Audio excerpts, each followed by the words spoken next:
Friends ఈ వీడియోలో pro kabaddi season 11 auction date ఎప్పుడు జరుగుతుంది, అలాగే ఇంకా ప్రో కబడ్డీ సీజన్ 11కి సంబంధించిన ఒక బిగ్ అప్డేట్ అయితే త్వరలోనే అంటే 2-3 రోజుల్లో రాబోతుంది. ఆ అప్డేట్ ఏదో తెలుసుకోబోయే ముందులో ఇంకా మీరు కనుక మన ఛానల్ని ఇంకా సబ్స్క్రైబ్ చేసుకోకపోతే సబ్స్క్రైబ్ చేసుకొని పక్కన వచ్చి బెల్ బటన్ అయితే ఆల్లో పెట్టుకోండి ఫ్రెండ్స్. ఇంకెవరైనా ఈ వీడియోకి లైక్ చెప్తే లైక్ చేయండి.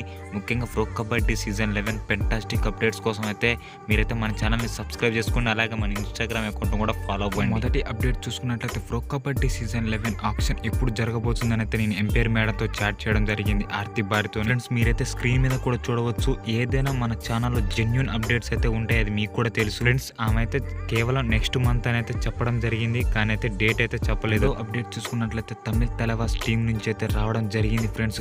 మరి కొన్ని రోజుల్లో అంటే రేపు ఆర్ ఎల్లుండి వాళ్ళైతే హెడ్ కోచ్ని అయితే అనౌన్స్ చేయబోతున్నారు ఫ్రెండ్స్. గతంలో అశ్విన్ కుమార్ గారు హెడ్ కోచ్గా ఉన్న విషయం తెలిసిందేగా, అతనైతే రిలీజ్ చేసి ఇప్పుడు అతని ప్లేస్లో కొత్తగా కోచ్ని అయితే తీసుకోబోతున్నారు ఫ్రెండ్స్. ప్రో కబడ్డీ సీజన్ 11 అందరికంటే ముందుగా ఫాస్టెస్ట్ అప్డేట్స్ అయితే మన యూట్యూబ్ ఛానల్లో ఉంటాయి ఫ్రెండ్స్. మీరైతే మన ఛానల్ని సబ్స్క్రైబ్ చేసుకొని పక్కన వచ్చే బెల్ బటన్ అయితే ఆల్లో పెట్టుకోండి, అలాగే మన ఇన్స్టాగ్రామ్ అకౌంట్ని ఫాలో అవ్వడం అస్సలు మర్చిపోకండి ఫ్రెండ్స్. ఎందుకంటే ప్రాబబుల్ రిటర్న్ ప్లేయర్స్ అయితే అక్కడ పోస్ట్ చేయడం జరుగుతుంది, కాబట్టి మీరైతే పక్కగా ఎంజాయ్ చేస్తారు. ముఖ్యంగా pro kabaddi season 11 fantastic updates కోసం ఇప్పుడే మన ఛానల్ని సబ్స్క్రైబ్ చేసుకోండి.